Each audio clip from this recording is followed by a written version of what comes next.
दोस्तों आज से 100 साल पहले दुनिया के सारे प्लेजर किसी न किसी एसेट से जुड़े हुए थे और अगर कोई लोग एफर्ट ना करें तो उनको कोई प्लेजर मिलता ही नहीं था। अगर वो खेती ना करें तो उनको खाना ना मिले, अगर वो मजदूरों की तरह काम ना करें तो उनको कपड़े ना मिले, और अगर वो सोशल रिलेशन ना बनाए तो मुसीबत में कोई भी उनके काम ना आए, और अगर वो शादी ना करे और फैमिली की रिस्पॉन्सिबिलिटी ना उठाए तो उनको सेक्स करने को कभी ना मिले। और ये सारे प्लेजर्स एफर्ट को ट्रिगर करते थे। जब आप पूरे साल मेहनत करो और आपकी खेती अच्छी हो जाए तो आप पूरा साल बैठ के अच्छे से खा सकते थे और अपनी फैमिली का भी पेट भर पाते थे। ये प्लेजर आपको और ज़्यादा मोटिवेट करता था। जब आप मेहनत से काम करते थे तो आप सर्दियों में भी अपने बच्चे के लिए, अपनी सन्स के लिए कोई चीज़ें ले सकते थे, कुछ जैकेट वगैरह ले सकते थे, और ये आपको और ज़्यादा पैसे कमाने और ज़्यादा मेहनत करने के लिए मोटिवेट कर। लेकिन मॉडर्न डेज में ये चीज़ें बदल गई। मॉडर्न डेज में प्लेजर का और एफर्ट का कोई कोरिलेशन नहीं रहा। इनफैक्ट आज का प्लेजर पाने के लिए आपको सिर्फ कुछ बटन दबाने हैं। Games, movies, social media, porn और मास्टरबेशन सारे चीप डोपामिन्स हैं जिनको अटेन करने के लिए आप खास मेहनत नहीं करनी। और तो और ये सारे प्लेजर इन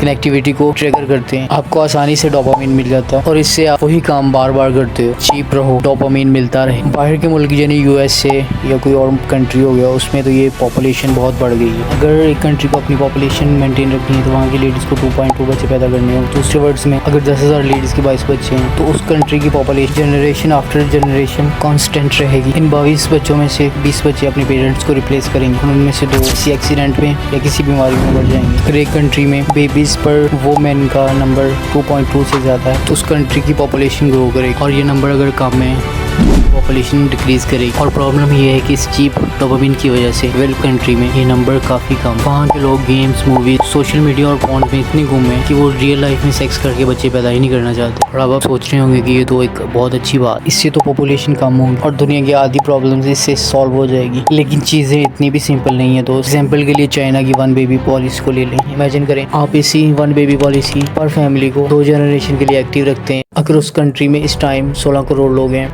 तो उन 16 करोड़ लोगों को मिलाकर 8 करोड़ बच्चे होंगे। टाइम के साथ ये 16 करोड़ लोग बूढ़े हो जाएंगे और वो जो 8 करोड़ बच्चे थे वो बड़े हो जाएंगे, और फिर इन 8 करोड़ लोगों के 4 करोड़ बच्चे होंगे। सिर्फ इन 2 जनरेशन के 16 करोड़ लोग बूढ़े हो, और जो कंट्री के लिए लायबिलिटी है, काम नहीं कर सकते, ये कुछ प्रोड्यूस नहीं कर सकते, लेकिन इन्हें खाने के लिए खाना, बेटर हेल्थ केयर फैसिलिटीज और अच्छी सेहत के लिए कुछ लोग चाहिए। और दूसरी तरफ हमारे पास 4 करोड़ बच्चे भी हैं जो फ्यूचर में कंट्रीज के लिए एसेट्स बनेंगे, लेकिन फिलहाल के लिए वो भी एक लायबिलिटी है। वो कुछ प्रोड्यूस नहीं कर रहे, लेकिन उनको भी खाना चाहिए, हेल्थ केयर फैसिलिटीज चाहिए और एजुकेशन फैसिलिटीज चाहिए। और इन 20 करोड़ लोगों को संभालने के लिए जिम्मेदारी उन 8 करोड़ एडल्ट्स की है। इस तरह का देश कभी 30 साल से ज़्यादा ऑपरेट कर ही नहीं पाएगा, क्योंकि यहाँ पर प्रोड्यूसर्स बहुत कम और कंज्यूमर्स बहुत ज़्यादा हैं, और चीप डोपामिन की वजह से ये डेवलप्ड कंट्री में प्रॉब्लम्स बढ़ती ही जा रही है।